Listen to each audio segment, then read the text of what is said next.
Hello and welcome to the Growth Circle podcast. I'm your host, Lincoln Amstutz, and today I've got a great guest on. His name is Troy Ericson. I was actually connected to Troy through a booking source online that was put in front of me, and his profile and his business experience definitely stood out to me. So before I bring him on, I'm going to give a little info on Troy.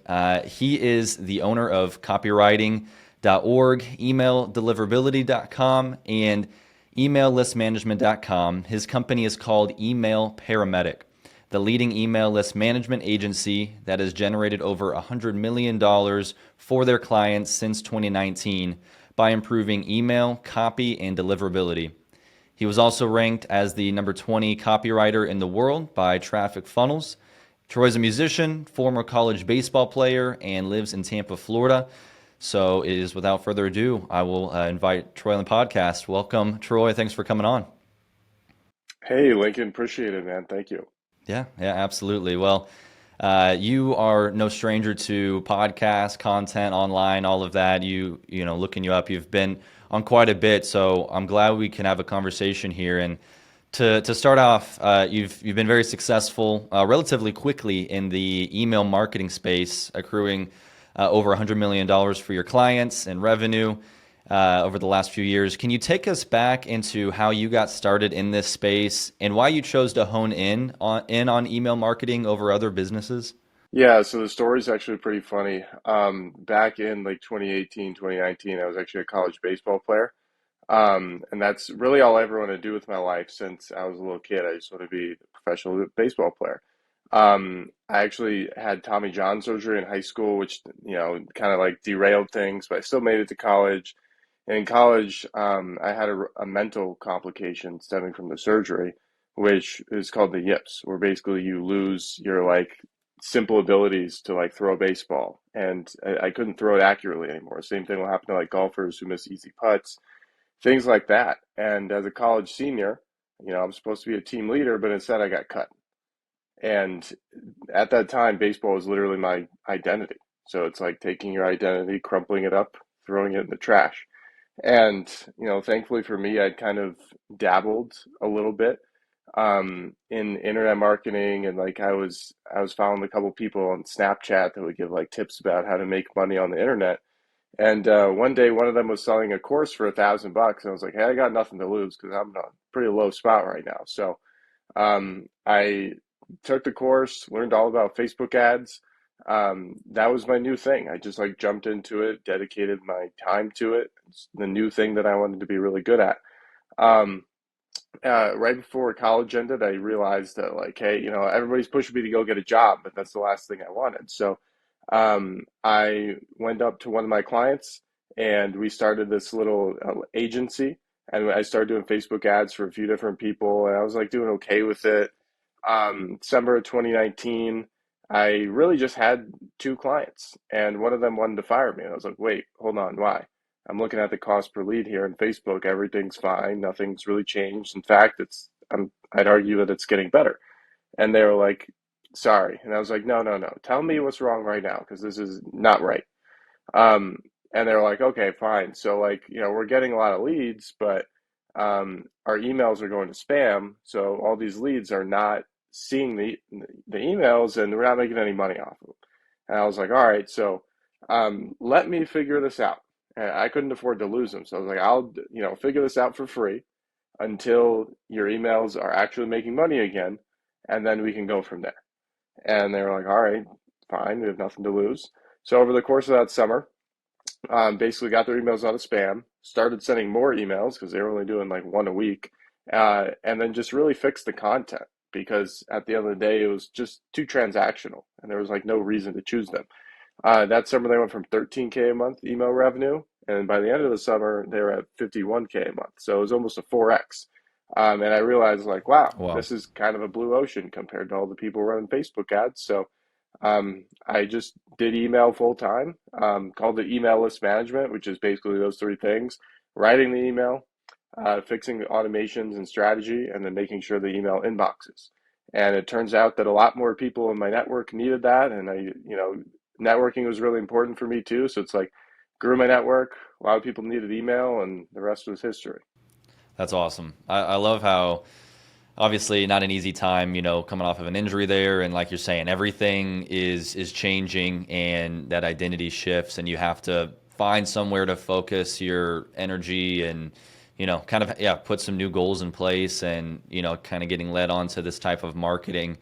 And then the fact that you took that, client that was about to leave, instead of, okay, he's gone, let's just see what else, you know, this can bring. You're like, I'm going to fix this. I'm going to figure out how to make this happen. And so that essentially sounds like led you into all of the research and understanding of how email marketing works and the back end, so that you could create the business you've created today.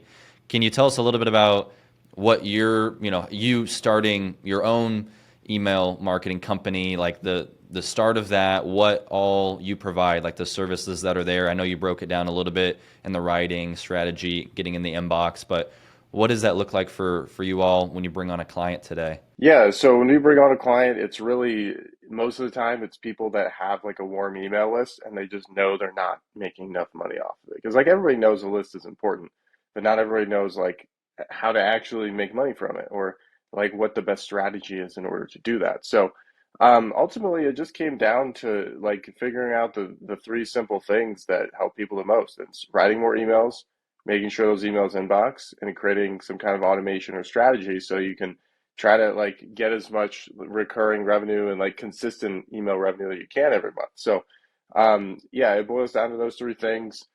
We also help people with just deliverability if they already have the other two pieces taken care of. Yeah, we bring people on, they fill out a quick onboarding form that like lets us learn about their business and kind of like, get inside their brain. And that's really all we need in order to do that because everything else is like our in-house, secret recipes that we use for inboxing. And yeah, it's pretty simple overall, but and sometimes it can be a little bit boring to like do the same thing over and over again. But it's exciting for our team, right? Because they're getting to tell stories every day rather than being so transactional, like, hey, 20% off. Um, so yeah, it's like boring in one way, but boring makes money, and it's also fun in another way because you get to work with a lot of cool people, tell a lot of cool stories. So um, everybody wins. I like that. Yeah, I mean, it's not about, exactly how shiny this object is. It's like at the end of the day, it makes your clients money. They pay you because of that, and it's worthwhile. For you getting into this, how did you educate yourself on this business? I mean, it sounds like you literally had a problem at first that you needed to solve, and you were just researching, studying how to get this right. I mean, what at the beginning and even now today, how do you educate yourself? Where's kind of the go-to? Are you talking to people? Is it all online? What does that look like? Yeah, so the best way you can learn, honestly, like the truth is you have to pay to play, right? Like there's a lot of people that will try to look up, YouTube videos and like pick somebody's brain about, like what they should be doing, how they could be making more. But the truth is, like if you want to learn fast, you got to pay somebody. And for me, Hmm. obviously, when I didn't have a lot, it was like just going online, finding people with decent courses about email. And also like I had a little bit of experience with my other client who is, still to this day, I'm very thankful that he just allowed me to like go inside his business and like check it out, right? He didn't limit me to just doing ads at that time. He kind of like involved me with the rest of it. So at the beginning, really just finding somebody with a good track record, buying their course. Eventually, I started going to like masterminds, networking events, things like that, which is like so much better. But like, if you had to start with something, start with a course from somebody who's doing what you want to do, um, and you just kind of go from there. But yeah, it's just a matter of like learning skills from somebody who knows them, growing your network, and just uh, not staying inside the box, right? Because like at the end of the day, I probably wouldn't be here if I didn't tell my client, no, you can't fire me. So most people don't want to do that because it's kind of outside the box, but you have to do that. So I like that because most people want to follow a proven path, right, towards whatever success is, or they stay in the safety of that box. But what you're saying is you've got to learn how to get outside of that, and you do that by interacting and meeting with people that have done it themselves, and paying to do so is going to get you there the fastest. So I think a lot of people can take a lesson from that, and especially maybe you can get there in 10 years by, these other methods that, people are using. But if you want to get there like you have, 3, 4 years, find the success, you're going to have to do something different. Uh, when looking into email marketing and, with what you're doing, to me, I see, I can think of email marketing and sending, emails to people as somewhat antiquated. This has been around for a while. Like, how is this relevant and working today? Clearly it has for you. Where do you see like the future of, email marketing and business conversions there going? Do you think this is something that we are going to be in for the long haul still? Is this just a few more years before some technology shifts? What are your thoughts on that? Yeah, right now the only thing that's really changing in the whole like email and copywriting industry is obviously using AI, right? So just being able to like understand its purpose and its place. Because the wrong way to think about it is like, whether you're a business owner or whether you're somebody who's, writing copy, um, the wrong way to think about it is like, okay, I'm just going to let this AI, this robot, this thing write for me, and I don't have to do anything. The truth is, if you do that, it's kind of like where you get those emails that are like, "Hey, how's it going? Are you ready for a great, offer today?" Da da da da da. Um, and it just comes off as everybody else, right? It's like if you put in an input that doesn't really make any sense, it kind of sounds like everybody else, it's just going to spit that back out. But if you understand how to actually prompt AI and be able to like get it to think as you, get it to speak as you, get it to research your industry, get it to understand what your business does. And that takes time. Hmm. You can use that as a tool, but at the end of the day, it still needs to be copy chiefed, as we would say in this industry, which basically means somebody who's really good and has a really deep understanding of writing can overlook what it puts out and be able to modify that. So that's definitely the biggest change right now. We're not exactly sure where it's going to go. I think humans definitely still need to at least be managing it. But in the long run, yeah, it's kind of exciting to see where AI is going to go. Outside of that, I mean, email is going to stick around, right? It's the thing that we've been using for 20 plus years. Check it almost every single day. Um, Business, higher priority things go there. Whereas text is more for, like personal communication. It's shorter.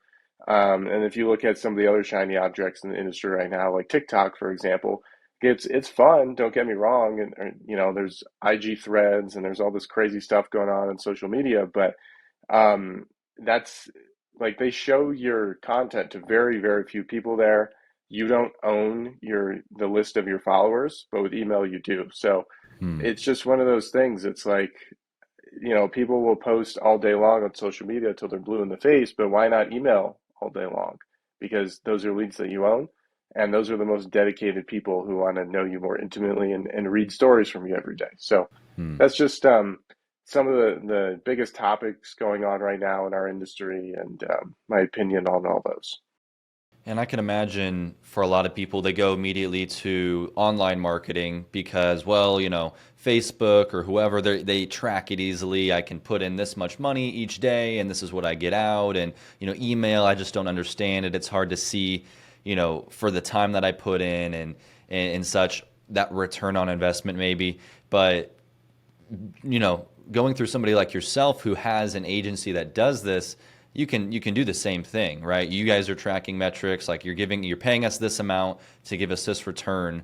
You've just figured out the systems and the processes and the emails that are going to work best to attract people to actually respond and to engage and to go to the primary inbox. In one of your other interviews, podcasts that I listened to, you were talking about some of your preferences on ESP, email delivery systems, and you mentioned MailChimp not being one that you'd recommend just because the IPs are not as great and harder to get into the primary inbox.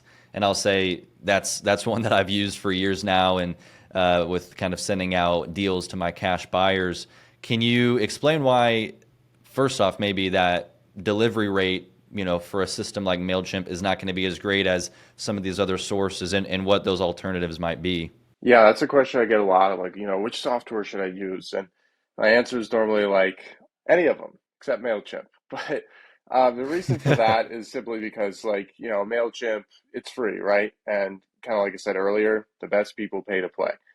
So because it's free, they have kind of crappy IP addresses. So like that the IP is kind of like a neighborhood, and your domain is obviously your domain, which is like your house. So there's two categories of like classification when it comes to deliverability, right? So there's your domain reputation and there's the IP reputation. So you can do like really there's a lot of things you could do to improve your reputation, right? You can get a really high open rate, you can get a lot of clicks, you can get a lot of replies. If people forward your email to their friends, if they star it, if they whitelist you, like those are all great. And that's going to make your domain stand out more and make it easier to inbox. But with an IP address, it looks at, some of the same things, but it's all about the neighborhood, right? It's like if there's a bunch of people who are using a free email service, they're probably beginners and they don't really understand how to like get all that positive interaction. Instead, they're probably going to get negative interaction, right? Nobody's going to open their emails, nobody's going to click, people are going to mark it as spam, etc. So it's like you are, people say that you're the average of the five people you spend the most time with. Well, the same is true if you're in an entire neighborhood with an IP address. So that's kind of why. Other than that, it's really just about saying like, okay, if this thing is free or super cheap, it probably is attracting beginners, and maybe I should stay away from it. But other than that, there's a lot of good ESPs. I use ActiveCampaign personally. They cost slightly more, but at the end of the day, like email, the ROI on that is massive because it's like, maybe they'll charge you several $100s per month to use their system. But if you have any kind of high ticket offer, like for us, our average ticket's probably like 6 grand for B2B. So it's like, you make one sale and it more than pays for it. So um, it really just comes down to preference for me. I just really like all the automation building tools, the tracking tools, and just honestly the familiarity that I have with ActiveCampaign. But there's a handful of good ones out there. If anybody listening is like a Shopify store, then obviously you want to go with Klaviyo instead. But those are the two big ones in my opinion. Hmm. Yeah. No, that's good to know. And again, like you're saying, it's you're going to get in you're going to get out what you put in on the investment on some of these. It just makes sense, the free tools versus the one that you're paying for. Uh, we mentioned at the beginning you being one of the one of the more successful copywriters, in the industry nowadays. Can you explain the difference between, and explain kind of what copywriting is and compare that and contrast it to like email marketing as a business and some of the different services that those provide? Sure. So copywriting itself is obviously, a lot of people will think like, oh, that's like where you legalize something, right? It's like, no, that's a different kind. But copywriting is like, I'm writing words that are trying to convince you to take some type of action, which is usually buying something, right? So a copywriter, they could be, writing emails that are convincing somebody to, go to a sales page and check out. They could be writing an entire sales letter. They could be writing a video sales letter or VSL. They could be writing a blog article. They could be writing literally anything, signs, you name it. With email marketing, it's like we're taking the email copywriting component, and then we are adding on like managing deliverability as well as like automations and strategy, right? So that's kind of the main difference there. As far as what works in email and what generally works in copywriting is like telling stories. At the end of the day, like the coolest people we know all have great stories to tell. And nobody likes reading something that starts off dry and bland, boring, and just telling you facts and information, right? Like you can include those things in a story, but like the first, the subject line or the first line of the email or whatever it is that you're writing, it has to grab people. It has to be relatable. It should be specific, right? It should be like relevant to me and my situation. It should have some kind of promise or benefit that I'm going to get if I actually go and read this whole thing. So it's just really important to include those kind of things and talk a lot about, people you've worked with and testimonials and success stories, and also just answering the like frequently asked questions that people have. So if you can put all that into a message and make it fun and exciting. And then at the end is where you bring in the logic, facts, information. You're going to do really well. Hmm. And same thing applies to email, but you just have to add on the understanding of deliverability and strategy and automations rather than just understanding writing. Right. Right. Yeah. You're combining the two there to make it effective. I'm curious for you, how long did it take for you to I mean, really get, competent and great at, being a good copywriter, putting these together well in emails for people? I mean, did you go through a lot of clientele up front because the results were kind of wishy-washy, or was it pretty much right off the bat, as soon as you started doing this, you were nailing it, people were seeing greater conversions? How long of a timeline was that? Yeah, that's a good question. I mean, the first time I ever did anything business related was probably like 2016, like building a website for my mom. I didn't really have a lot of time to dedicate to it back then because I was in school and I was playing baseball, and it was just kind of like a side thing. Started taking it pretty seriously, 2019. And yeah, with writing, it's interesting because there's a lot of writers that struggle for, years before they get really good. But I honestly felt that it was easier for me to start in email marketing because now that there's like three things, if my copy is like okay, that's only one of the things. I can still be really good at the other two. So it's like if I can go into a business and improve their open rates and just like send more emails, they're gonna make more money, even if my writing is okay. So I'd say over the course of time, when I started, taking things seriously from 2019, I would say I got like really good after about 2 years when it comes to writing. But I was at least good enough where I could combine my writing skills and then just like helping people like write more and make sure the email's inbox.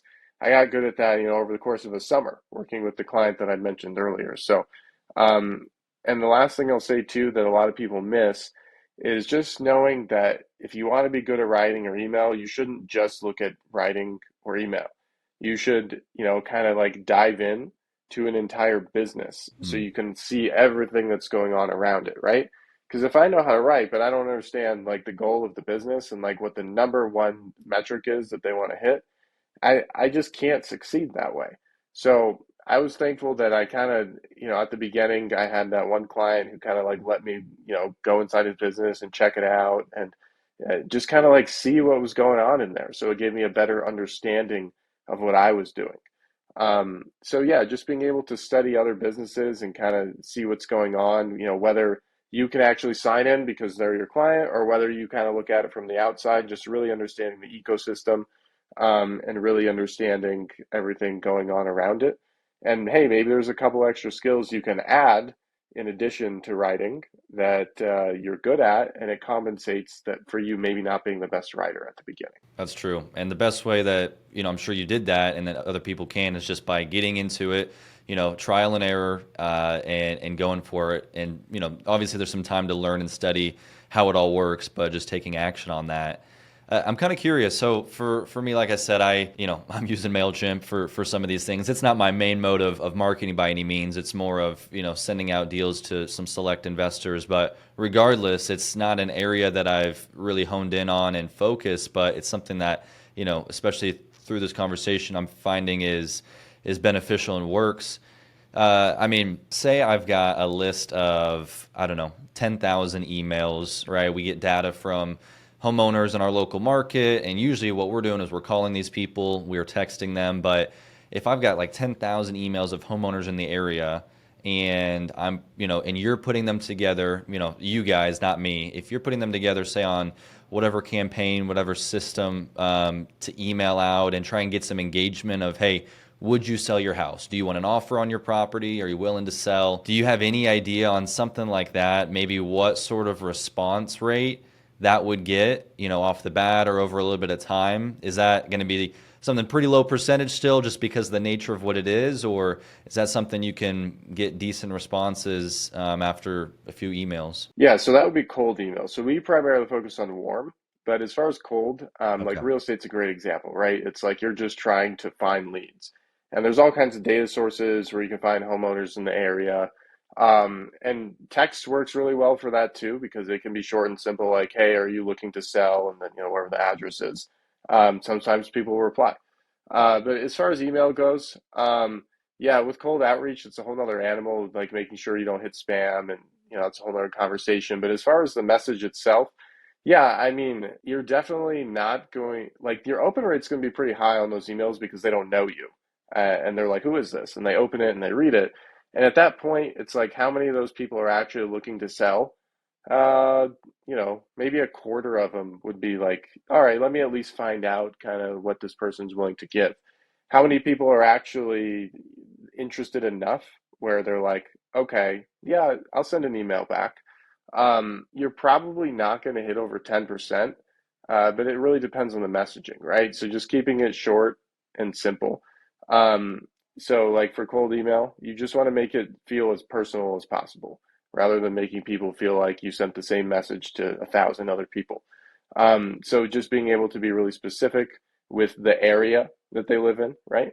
And being able to kind of like understand the market where you could include something that kind of like proves that you're in the area, right? So, hey, are you looking to sell, 123 Sesame Street?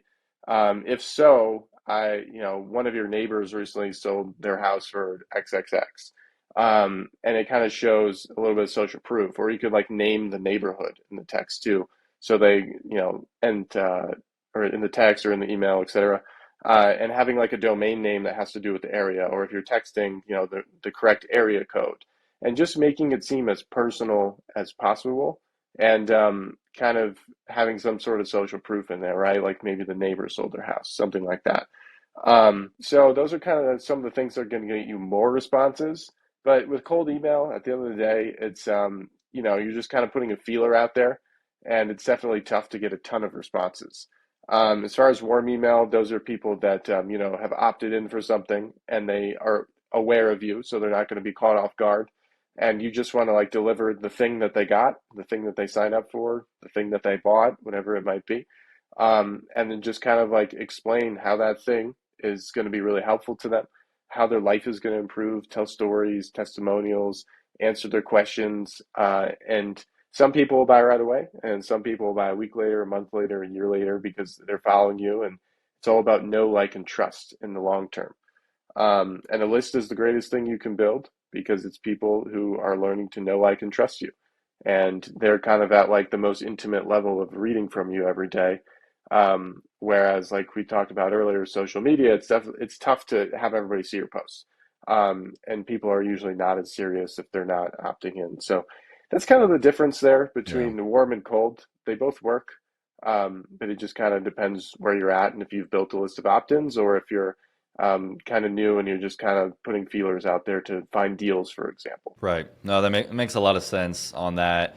And I was, curious for your company. I mean, I was seeing like a list of some of the businesses you've worked with, and some large companies, that are doing a lot of business, name brand. Like, how have you gotten connected with, these owners and groups? Is it through just, hey, we're marketing our services, in whatever way? Is it word of mouth? How have you gotten some of these larger clientele? Yeah, so it's all about network, and just being in the right room, right? Because like that's the one thing I'm so thankful for that I started very early is just paying to be in a room with very successful people. You talk to people, you learn a lot. They ask you a couple questions, and over time, whether it's that day or a week later, or whatever it might be, people will ask for your help. And just being able to also like, friend those people on Facebook or wherever, whatever your social media platform is, or get them on your email list, even better. And just kind of like tell stories about the things that you're doing, whether it's personal, whether it's business. And then people will, read about you, watch videos, etc. And then they'll reach out for more. And then sometimes you can have direct pitches too, where you're directly saying like, hey, I'm looking to do X, Y, and Z for, 4 business owners this week if you're interested. Reply back with this word or click this link. Um, and that's kind of how I started, is just like building a network of the right people. And eventually I got around to running ads, and that's another way that obviously costs money, but you're going to get faster results once you dial it in. Um, and as far as like the really big fish clients, that's pretty much all through your network. Sometimes they'll come through ads, sometimes they'll see a post somewhere, and sometimes you really never know where they come from, and you have to ask them.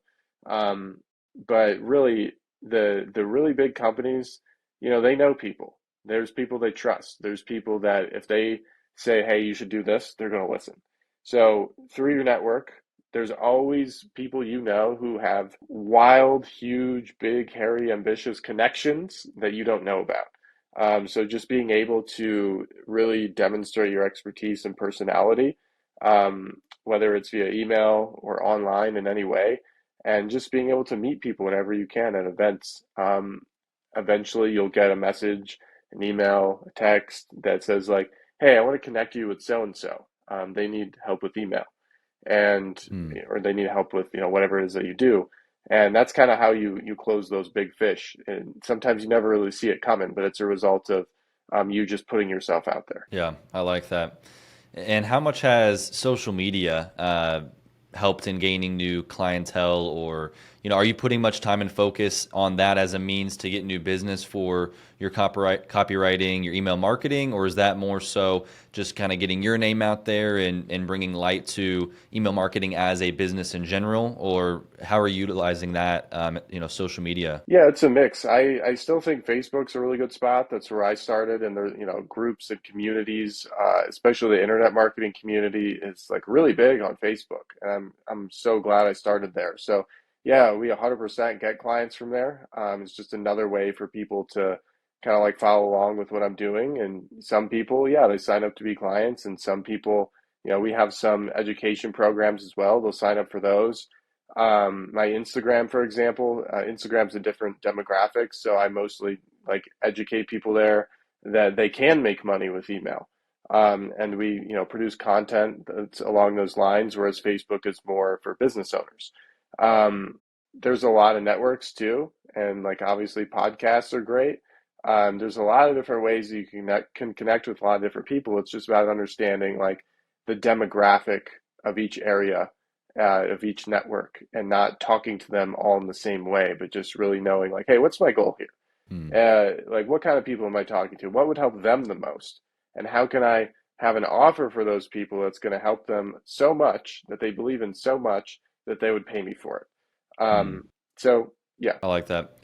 I wanted to ask a little bit about your personal investments. You obviously have built these awesome businesses around email marketing, copywriting, and some variation there.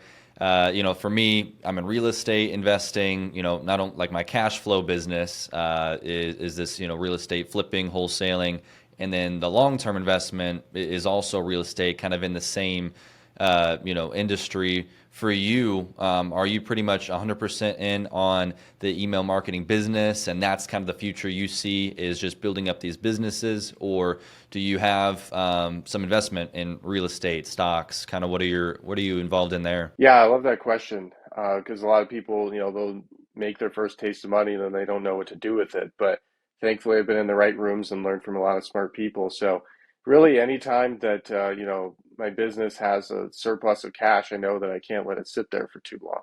So the first thing I'm doing is putting it into a SEP account, right? So it's kind of like a 401k, an IRA, where I'm just able to put money in there, delay taxes until, years down the road, and also be able to, take advantage of the fact that, in all likelihood, the stock market's going to go up 8% on average per year.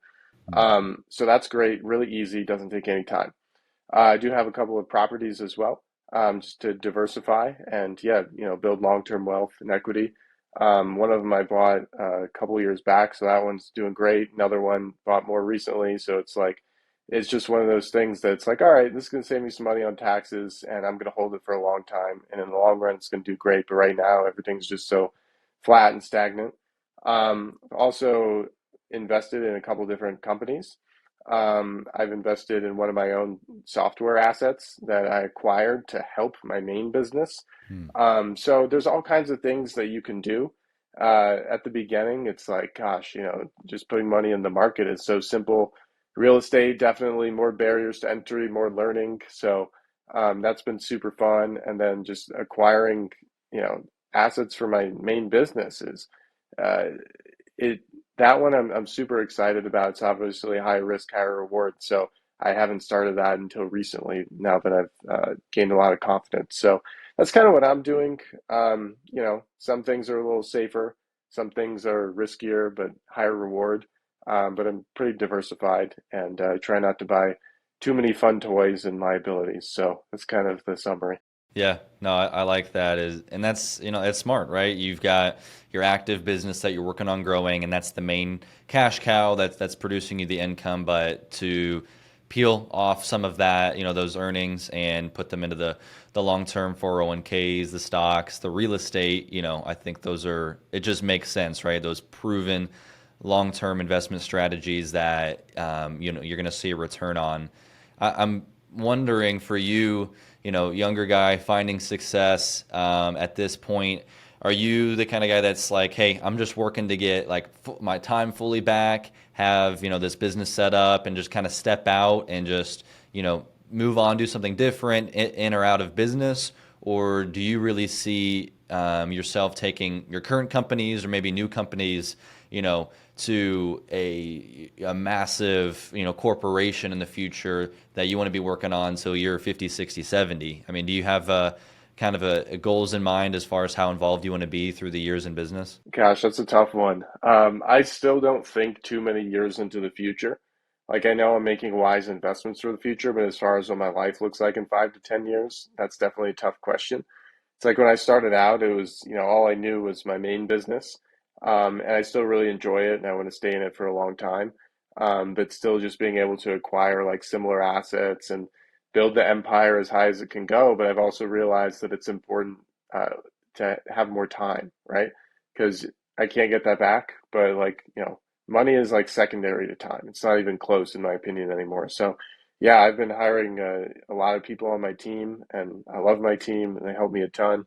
And just it finally feels like I can start to do some things that I wasn't able to do previously. So, a couple of years ago, I started dating and got married earlier this year. Hmm.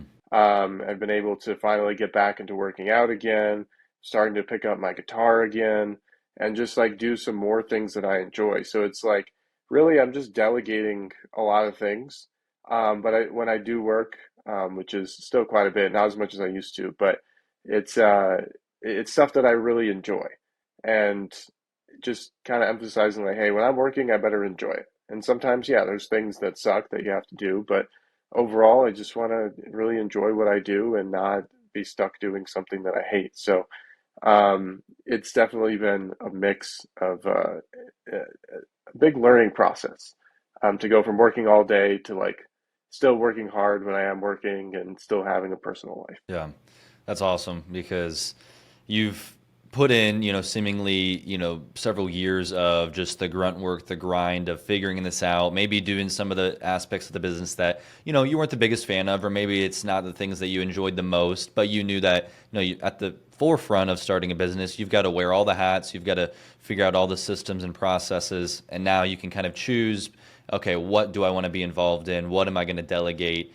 And then, like you're saying, get that time back and be able to spend it according, where you want it to be at. So I know that's a huge place to be in. While still, like you're saying, you're involved in the business, you're growing it. There's a lot of things going on there. So that's exciting. I wanted to jump into part of the podcast. We've got 4 questions that I ask each guest, if I can throw those at you. Let's do it. So number one is, what is one of the best pieces of advice that you have been given? Who start Big before you're ready. question. Um, it's just like most people, they're just waiting for like that one magical thing to happen before they get started. And the truth is, like, you gotta start before you're ready. Because again, I'll talk about time. Like, you don't know, like, technically, we're never ready.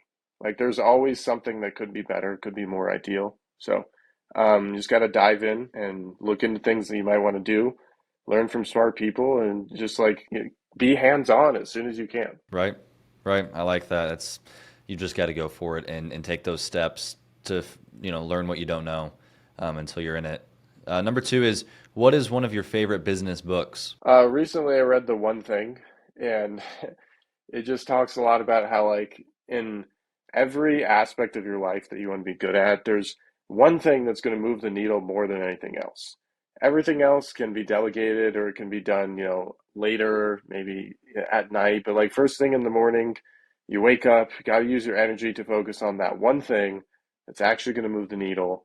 And then after that, everything else is secondary. Yeah. I like that. The one thing it's on my reading list. Got to get to that. Number 3, what is one character trait you notice that successful people commonly share? Being able to postpone gratification, so delayed gratification. But yeah, there's a lot of people I talk to, and it just seems like, there's that one thing that they know they need to do, but it's like, oh, I'll start it tomorrow, or like, right now is not the best time for that, or uh, they just think that there's so many steps, and the truth is like, hey, I know this might suck, but you need to sit down and do it right now. You can go to bed later, or you can, do this thing later. You can have fun later. And I'm not saying that you can't enjoy your life, but you also have to understand that if you take a moment to do something right now, it makes you feel so much better when you finish that thing and then you go do the other thing you want to do.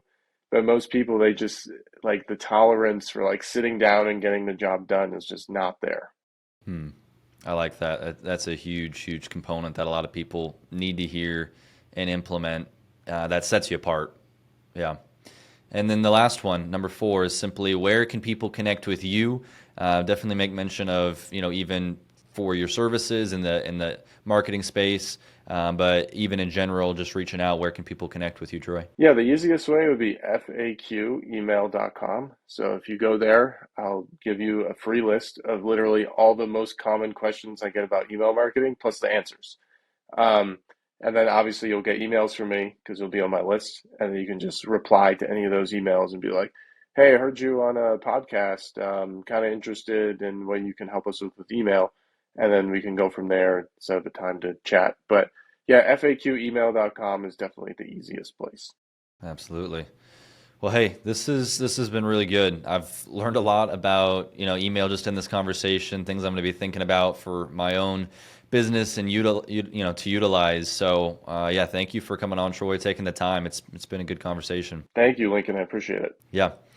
Well, thank you everyone for tuning in to this episode of the Growth Circle podcast. If you found value from it like I did, please leave us a rating and review, and we will catch you on the next one.